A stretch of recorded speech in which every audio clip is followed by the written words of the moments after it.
Ukrayna belki çok zayıf bir ihtimalda Avrupa İttifakı'nın üzvü olsun ama böyle bir yaşanmış gerginlik fonunda Türkiye ön plandadır. Günlerdir biz bu meseleden danışırıq. Türkiye zayıflayan Avrupa İttifakı için imtina olunmaz bir tərəfdaşa çevrilib.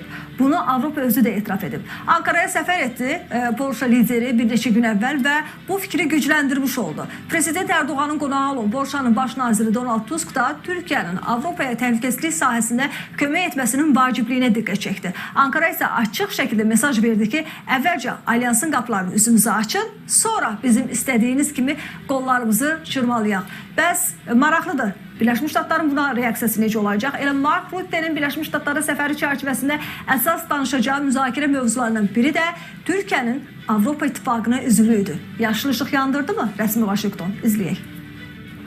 Birləşmiş Ştatlar və Avropa arasında yeni təhlükəsizlik arxitekturasının əlamətlərinin ortaya çıxdığı bir vaxtda Polşanın baş naziri Donald Tusk Türkiyəyə gəlib. Onun Ankara ziyarəti xüsusi diqqət çəkir. Çünki Donald Trump vəzifəyə gəldikdən sonra xarici siyasətdə bir sıra köklü dəyişikliklər etdi ki, bu da 2-ci Dünya müharibəsindən sonra Avropa ilə Birləşmiş Ştatlar arasında qurulan Atlantik İttifaqını dərindən sarsıdıb. Tuskun səfəri də Varşavanın Birləşmiş Ştatlar və Avropa İttifaqı arasında balans yaratmaq səylərini sürətləndirdiyi vaxta təsadüf edir. Varşava xüsusilə Belarus və Rusiya ilə sərhədin təhlükəsizliyini təmin edəcək Şərq Qalxanı layihəsinə dəstək axtarır. Avropanın ortaq hava hücumundan müdafiə sistemi də gündəmdədir. Bunlarla yanaşı həm də nəzərə almaq lazımdır ki, Polşa hazırda Avropa İttifaqı Şurasına sədrlik edir. Eyni zamanda Financial Times-ın iddiasına görə də Mark Rutte fevralın əvvəlində Avropa İttifaqı liderləri ilə xüsusi şam yeməyində Türkiyə ilə əməkdaşlığın artırılmasını təklif edib. O, Avropa liderlərinin Erdoğanla təmaslarını artırmalarını istəyib. Bu iki amilə görə Tuskun açıqlamaları daha əhəmiyyətlidir. O deyib ki, Prezident Erdoğana Türkiyənin sabitlik və təhlükəsizliyi təmin etmək üçün mümkün qədər ortaq məsuliyyəti üzərinə götürməli olduğunu deyib. Tusk açıqlamasını qolların çırmağın vaxtıdır deyərək yekunlaşdırıb. Bir növ Ankaranı prosesdə aktivləşməyə çağırıb. Avrupa ülkelerinde Macron'un NATO'nun beyin ölümü gerçekleştiği ibaresi ve NATO'ya karşı Avrupa ülkelerinin kendi savunma sistemlerini nasıl inşa edebiliriz sorularıyla birlikte Türkiye'den nasıl istifade edebiliriz'e dönüşen bir süreç beraberinde gelmiştir. Ve nihayetinde Avrupa ülkeleri Türkiye'yi Avrupa Birliği'ne dahil etmeyi kendi aralarında zımnen konuşmaya ve Türkiye'yi Avrupa Birliği'ne dahil ederek Amerika'ya karşı ve Rusya'ya karşı bir savunma doktrinini nasıl inşa edebiliriz'e dönüştüren bir süreç yaşanmaktadır.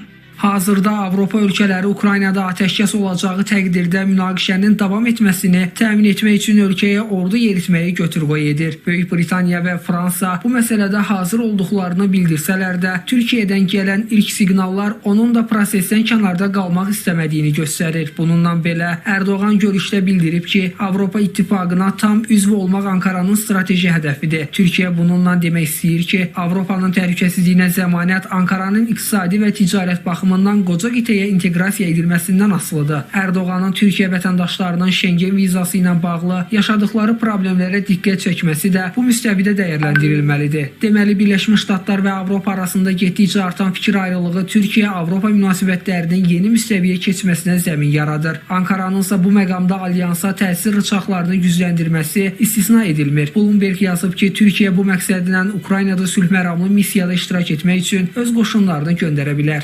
Polonya, Türkiye'nin Avrupa Birliği açısından son derece önemli, taze savunma askeri gücünün caydırıcı unsuru Polonya'nın gücüyle birleştiğinde Avrupa Birliği'ne Amerika'nın boşaltmış olduğu güvenlik kalkanını Türkiye ile Polonya, hatta buna Ukrayna'da dahil edildiğinde bir savunma gücü oluşur.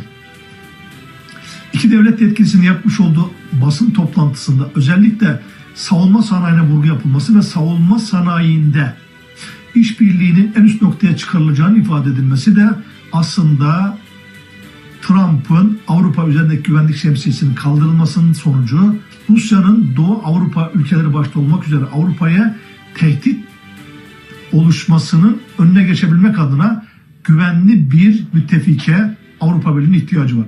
Lakin Varşavanın balans axtarışı Tramp administrasiyası ilə gərginliyə səbəb olur. Xüsusilə Polşanın Xarici İşlər Naziri ilə Elon Musk'ın mübahisəsi bunun sübutudur. Hətta müzakirələrə Birləşmiş Ştatlar dövlət katibi Marco Rubio da qoşularaq Starlink olmasaydı Ukrayna bu müharibəni çoxdan uduzardı və Ruslar hazırda Polşa sərhəddində olardılar şərhini verdi. Vaşinqtondan belə geniş miqyaslı söz savaşı əslində Polşa üçün nadir hadisədir. Amma Tusk başda olmaqla Polşanın sol mərkəzli hökuməti Donald Trump'ın Ukraynanı tənqid etməsindən və Rusiya ilə yaxınlaşmaq səylərindən narahatdır. Lakin Ağ Evdə kimin oturmasından asılı olmayaraq Polşa Birləşmiş Ştatlarla müttəfiqliyindən asılıdır. Amma istənilən halda Türkiyənin Avropa İttifaqı gələcəyi Trumpla Putinin atəşkəs barədə razılaşmasından asılı olacaq.